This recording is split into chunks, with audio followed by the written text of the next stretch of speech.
जब भी हमसे कोई ट्रांसफार्मर के बारे में पूछता है तो हम केवल एक ही जवाब देते हैं कि जो हमारा ट्रांसफार्मर होता है ये हमारे वोल्टेज को स्टेप अप या फिर स्टेप डाउन करता है।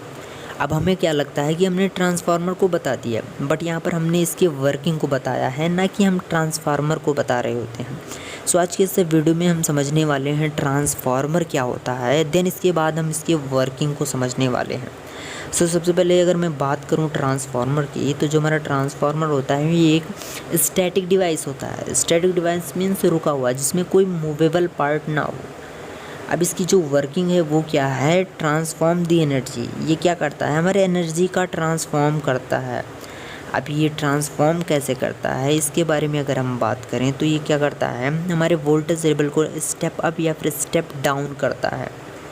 आगे बढ़ने से पहले मैं आपको बता दूं, अगर हम बात कर रहे हैं ट्रांसफार्मर की तो यहाँ पर हम बात कर रहे हैं उनके अल्टरनेट करंट की, ना कि हम यहाँ पर बात करेंगे डीसी करंट की। तो एक चीज़ आपको काफ़ी ज़्यादा ध्यान में रखनी है कि यहाँ पर अगर ट्रांसफार्मर की बात की जा रही है तो ये यहाँ पर अल्टरनेटिव करंट के बारे में हम डिस्कस कर रहे होंगे।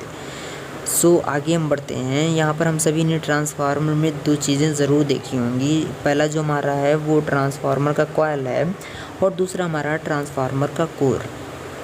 ये दो चीज़ें हमारे मेन पार्ट होते हैं ट्रांसफार्मर के लिए, और इन दोनों चीज़ों को समझना हमें काफ़ी ज़्यादा इम्पोर्टेंट होता है एक ट्रांसफार्मर को समझने से पहले।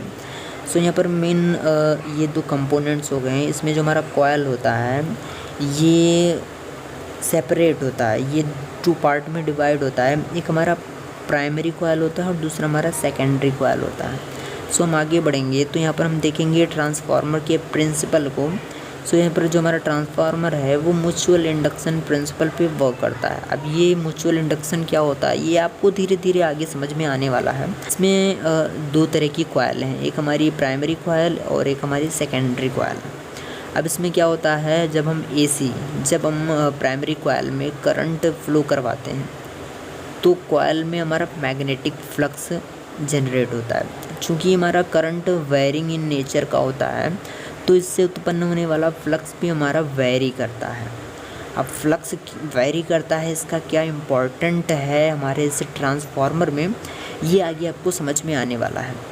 अब ये मैग्नेटिक फ्लक्स कोर के थ्रू सेकेंडरी कॉइल में पहुंचता है। जो हमारा कोर है, अब यहाँ पर इसका इम्पॉर्टेंट रोल आता है। ये क्या करता है, हमारे मैग्नेटिक फ्लक्स को ज़्यादा से ज़्यादा सेकेंडरी कॉइल तक पहुंचाने में हेल्प करता है। अब जो हमारा कॉइल है जितना ज़्यादा सेकेंडरी वाइंडिंग में पहुंचेगा और उतना ही ज़्यादा जो हमारी सेकेंडरी वाइंडिंग है वो इस फ्लक्स को कट करेंगी। अब फ्लक्स को कट करेंगी तो होगा क्या, वो आप धीरे धीरे आगे समझते हुए चलेंगे।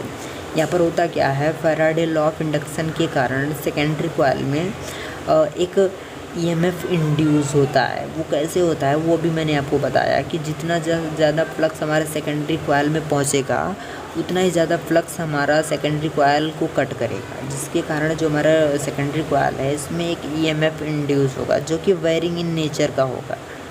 जो कि हमारे वोल्टेज जनरेट हो रहा है वो वेरिंग इन नेचर है। यहाँ पर जो हमारा करंट है वो अल्टरनेटिव इन नेचर में होगा।